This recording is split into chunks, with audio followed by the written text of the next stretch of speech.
kehadiran kalian.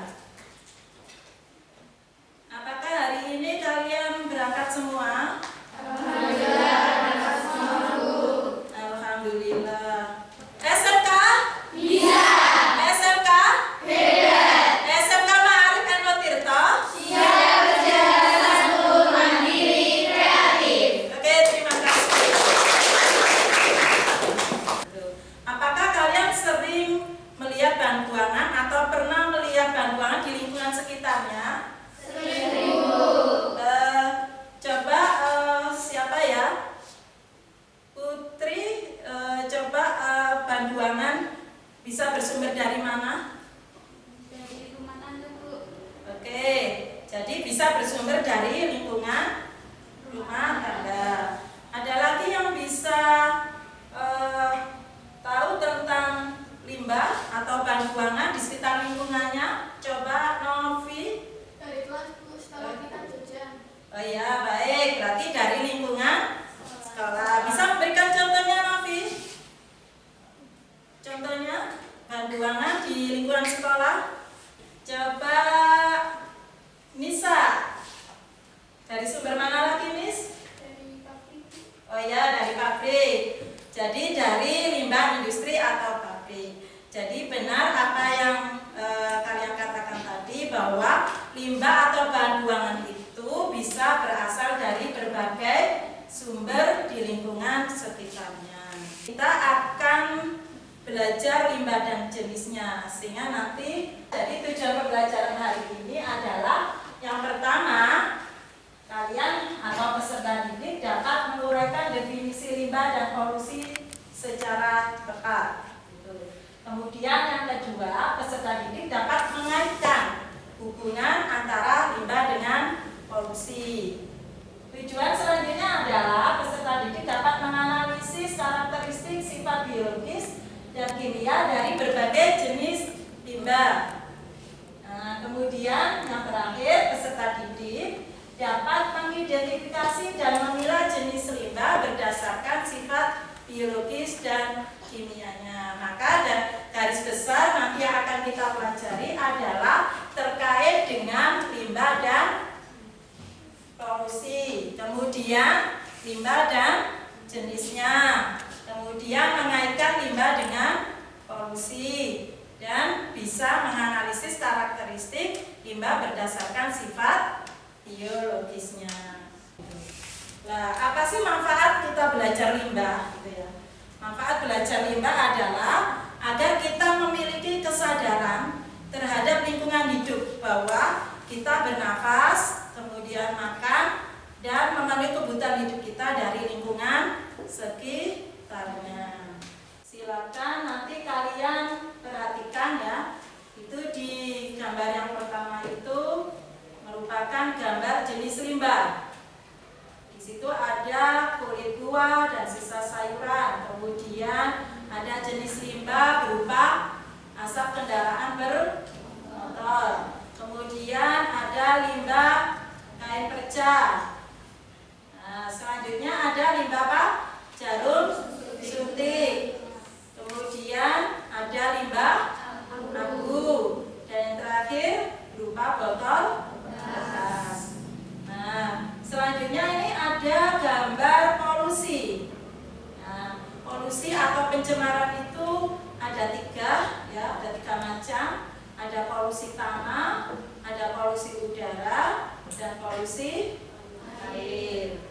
Nah, coba ini diperhatikan, kira-kira ada perbedaan tidak antara limbah dengan polusi? Coba Ifroful.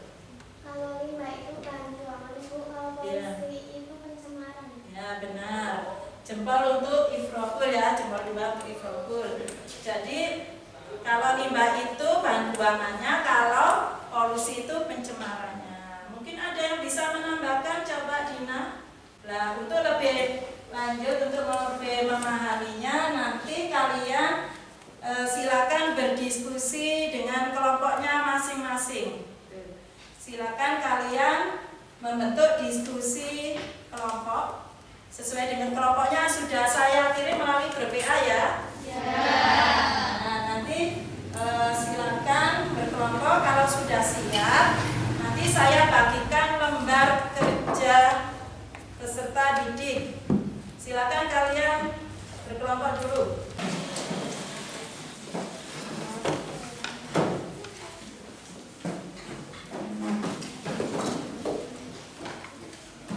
Yang untuk kelompok satu mana? Oh iya.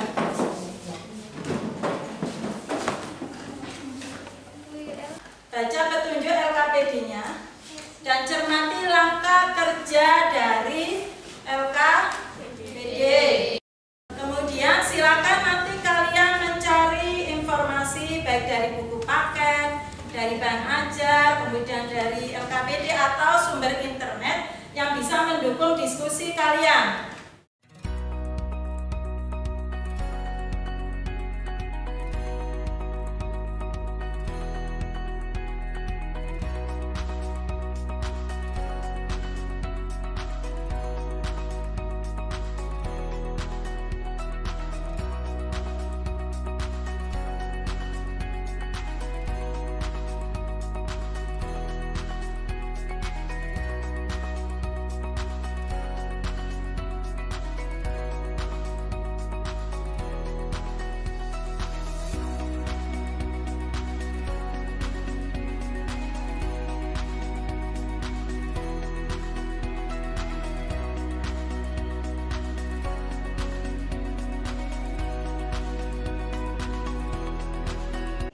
Assalamualaikum warahmatullahi wabarakatuh. Waalaikumsalam warahmatullahi wabarakatuh. Perkenalkan, kami dari kelompok 2. Nama saya Najma Sania. Lalu di sebelah saya ada Amin Fauzia. Di sebelahnya lagi ada Maria Ulfa, Ayu Lestari, dan yang terakhir ada Naura Natania. Di sini kami akan mempresentasikan hasil diskusi kelompok kami. Jadi, berdasarkan analisa yang telah kami lakukan pada LKPD yang telah diberikan, kami menemukan bahwa limbah dan polusi itu berbeda.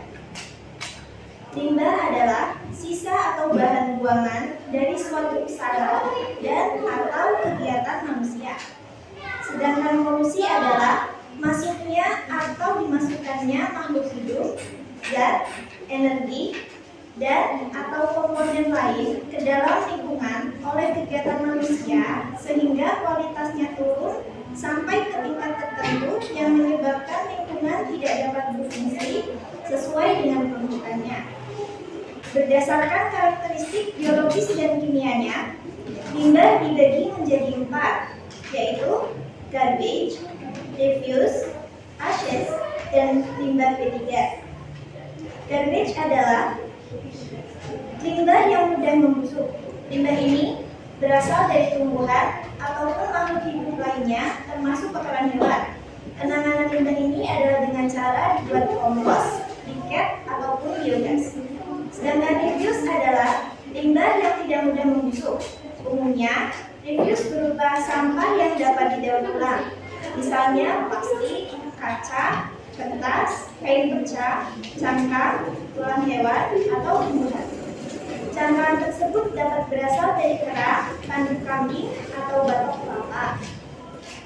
Ashes adalah jenis limbah berbentuk abu yang berdifusi di udara. Sifatnya ringan, mudah terbawa angin, dan tidak membusuk. Limbah ketiga atau bahan berbahaya dan beracun adalah limbah yang mengandung bahan beracun dikarenakan sifat konsentrasinya dapat mencemari lingkungan dan membahayakan kehidupan manusia. Demikian presentasi dari kami, dan karena masih banyak kekurangan, mohon tanggapan, koreksi ataupun masukannya. Mohon izin saya mau bertanya kelompok 2. Silakan. Apakah semua limbah dapat dikatakan sebagai limbah penyemaran? Menurut saya, limbah itu merupakan bagian dari penyebab polusi, tapi tidak semua limbah bisa menjadi penyebab polusi. Saya ada tambahan, Bu. Menurut saya benar apa yang dikatakan oleh Naura, tapi saya perlu menambahkan saja bahwa limbah itu akan menjadi bagian dari polusi jika limbah jumlahnya banyak atau meningkat atau melebihi jumlah normalnya. Ada yang tanya lagi?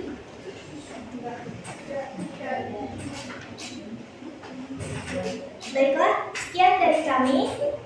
Terima kasih atas perhatiannya. Mohon maaf apabila ada kesalahan kata. Ya, wassalamualaikum warahmatullahi wabarakatuh. Waalaikumsalam warahmatullahi wabarakatuh. Berikan aplaus untuk kelompok yang bisa digarisbawahi oleh Bu Faizah ya. Yang pertama yaitu bahwa limbah dan polusi itu berbeda gitu ya. Saya tekankan lagi bahwa limbah dan polusi itu berbeda. Nah, jadi limbah itu merupakan sisa atau bahan buangan dari kegiatan manusia. Kemudian kalau polusi itu masuknya atau dimasukkannya zat makhluk hidup atau energi yang berupa limbah tadi ke dalam suatu lingkungan sehingga lingkungan berdampak negatif itu. Dampak negatif dari adanya limbah itulah yang nanti bisa menyebabkan terjadinya polusi atau pencemaran. Jadi kalau dikaitkan limbah dengan polusi pasti ada keterkaitannya, di mana limbah merupakan bagian dari polusi. Tapi bukan berarti limbah itu selalu menjadi polutan. Limbah itu bisa menjadi polutan apabila jumlahnya melebihi jumlah normalnya. Kemudian berdasarkan sifat biologis dan kimianya, maka limbah dibagi menjadi berapa kelompok? Apa saja?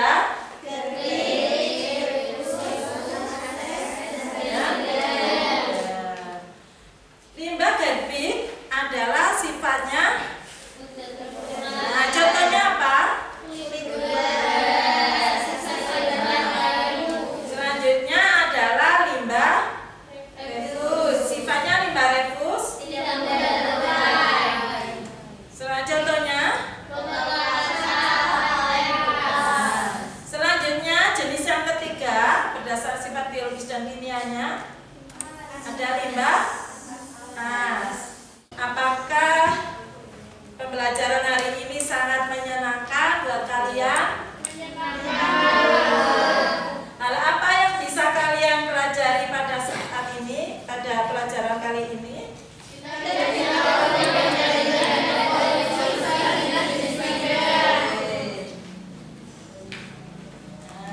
Selanjutnya untuk meningkatkan atau mengetahui tingkat pemahaman kalian dalam belajar limbah dan jenisnya, nanti saya akan melakukan post test.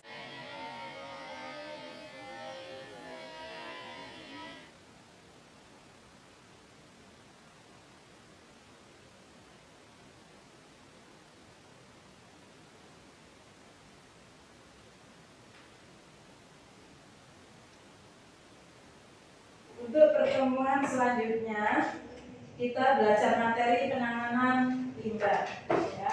Silakan ayo untuk memimpin doa. Rabbana atina fid dunya hasanah wa fil akhirati hasanah wa qina